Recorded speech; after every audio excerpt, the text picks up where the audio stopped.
مگر جاؤ اجمیر، خواجہ کی بارگاہ میں پہنچو، نماز کا وقت ہو جائے، حی علی الصلاۃ حی علی الفلاح، تو خواجہ غریب نواز کی بارگاہ میں خواجہ صاحب سے بھی پوچھو، خواجہ صاحب آپ بتائیے عبادت پہلے یا زیارت پہلے؟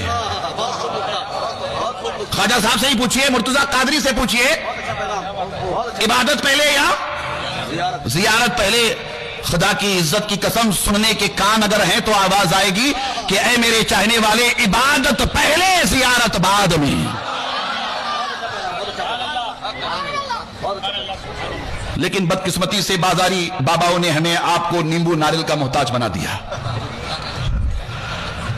بدقسمتی سے باباؤں نے ہمیں ہتھیلی میں، مولانا رحمت اللہ ہتھیلی میں جنت دکھا دی ہے نا، ہتھیلی میں جنت دکھا دی۔ اس وجہ سے ان بازاری باباؤں کی وجہ سے، میں معذرت چاہتا ہوں آپ سب سے مولانا، ان بازاری باباؤں کی وجہ سے مسلمانوں کے اندر سے عمل کا جذبہ کم ہو گیا۔ وہ ڈیپینڈ بابا پہ ہو گئے، وہ ڈیپینڈ بابا کے ہو گئے، اور بابا ایسا ہے کہ اس کی بات اس کے گھر کے لوگ نہیں سنتے، اس کی بات اس کے گھر کے لوگ نہیں سنتے، مگر ڈیپینڈ ہو گئے مسلمان باباؤں پر۔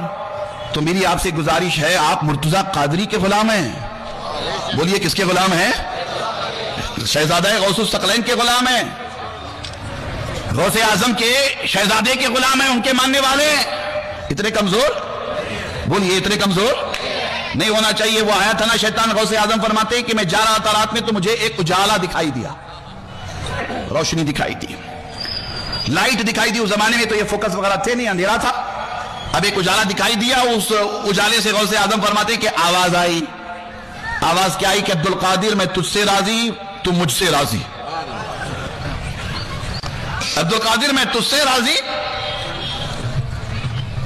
ہے۔ مولانا محبوب علی غور کرے، عبد الرسول آئے ماشاءاللہ رائچور ضلع سے، توجہ کرے، عبد القادر میں تجھ سے راضی، میں تجھ سے راضی، تو مجھ سے راضی۔ پھر وہ اجالا تھا نا، اس میں پھر ایک آواز آئی ہے۔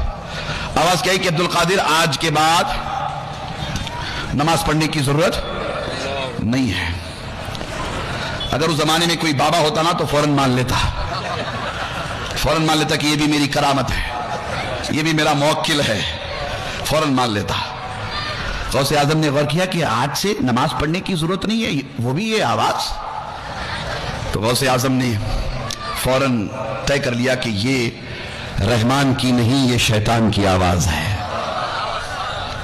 فوراً لا حول ولا قوت الا باللہ العلی العظیم پڑھ لیا۔